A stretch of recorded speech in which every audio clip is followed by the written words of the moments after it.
हाग्रानि बेलायावथ' कमप्रमाइस होननाय बाथ्रा गैखाया सोरबाया दादागिरि खालामनानै दाथ' नुनो मोन्दों बिपिएफआ इनकारेज खालामनानै मानसिफोरखौ हाग्रा दाननो थाखाय थुलुंबाय दङ इनस्टिगेट खालामगासिनो दङ जों कमप्रमाइस खालामा आरो जायफ्रा हाग्रायावनो थानानै दादागिरि खालामनानै समाजनि बेरेखा मावनो नागिरदों बिथांमोना जेल जानो थाखाय रेडि जानानै थाबानो जाबाय आं नोंथांमोननि मिडियानि गेजेरजों बुंफिननाय जाबाय फरेस्ट डिपार्टमेन्टनिफ्राय मोनद' लामा दिनै जोङो अपेनिं खालामदों रायजोफ्रा दा थाबायजेननायखौ बेयाव स्टार्ट खालामबाय जोंनि बे हालामनि रायजो राजाफ्रा फ्राय 6000 मानसि बे प्राइमारिनि सिङाव दङ बे 6000 मानसिफ्रा बाजार टाउनफ्राव थांनायाव बेमार आजार नायजानो हस्पिटालफ्राव थांनायाव फरायसा फरायसुलिफ्रा स्कुलाव थांनायाव खोब जेंना जायोमोन दिनै बेखौ मावफुंनो हानायनि थाखाय सरकारनि जानानै आं गावनो खोब गोजोननाय मोन्दों आरो रायजो राजाफोरनि खुसिखौ नुनानै आं खुसि मोनफादों जे खस्थ' होननायखौ जोङो 100% हायाबाबो 60-70 जौखोन्दो लामानि बेलायावहाय जों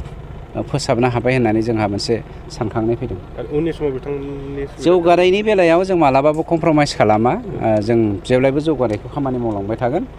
आरो फैगौ बोसोरथाम जोंहा सरकारा दंबावो बे बोसोरथामनि गेजेराव हानायमानि लामा दालां बेफोरनि जेंनाखौ जोङो फोजोबगोन मानोना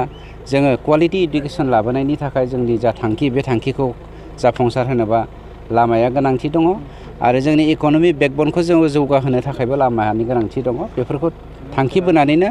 बोसोरथामनि गेजेराव बिटिआर हालामाव जथ' लामानि जेंना दं बेखौ फोजोबनायनि जोंनि जा थांखि बेखौ जों मावफुंजोबगोन लोगोसे हाग्राया साखाथियावनो दं सार बेखौ रैखा खालाम हाग्रानि बेलायावथ' कमप्रमाइस होननाय बाथ्रा गैखाया सोरबाया दादागिरि खालामनानै दाथ' नुनो मोन्दों बिपिएफआ इनकारेज खालामनानै मानसिफोरखौ हाग्रा दाननो थाखाय थुलुंबाय दङ इनस्टिगेट खालामगासिनो दङ जों कमप्रमाइस खालामा आरो जायफ्रा हाग्रायावनो थानानै दादागिरि खालामनानै समाजनि बेरेखा मावनो नागिरदों बिथांमोना जेल जानो थाखाय रेडि जानानै थाबानो जाबाय आं नोंथांमोननि मिडियानि गेजेरजों बुंफिननाय जाबाय दाख्लि होखारनायखौ मा बुस्थु लाखो बिथांमोनखौ जोङो हा होनो थाखाय हाखौ थि खालामखाबाय बावैसोनो जों बिथांमोननो हाखौ रानसिगोन आरो हाग्राखौ थैबाबो होआ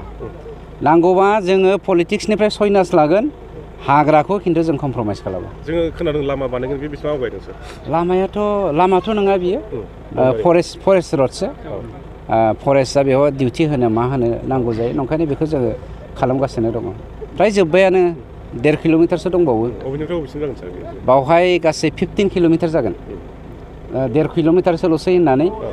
आंनि इनफरमेसन हरदों मावग्राफ्रा आं थांनाय नायाखै थांनोबा प्रमान मोनगोन जोङो दा गोसोखौ बिराद गोजोननाय मोन्दों मानि सिगां समावथ' लामाया जोंना बेबायदि नङामोन